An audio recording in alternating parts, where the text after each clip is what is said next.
మేము అందరం కూడా ముక్త కంఠంతో చెప్పేది ఏంటంటే ఇక్కడ ఉన్నటువంటి శాసనసభ్యులను ఇక్కడే కొనసాగించి మరి వారికి అవసరమైన చోట ఎవరినైనా మరి కొత్త అభ్యర్థులను గాని కొత్త ఇన్ఛార్జీలను గాని నియమించుకోవాలి.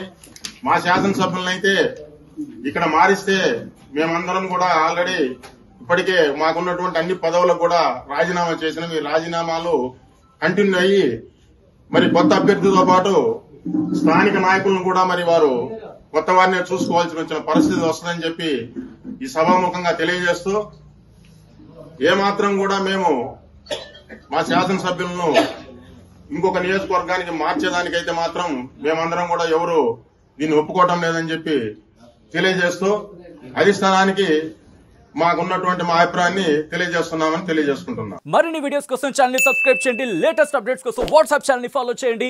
అండ్ లింక్ డిస్క్రిప్షన్ లో ఉంది.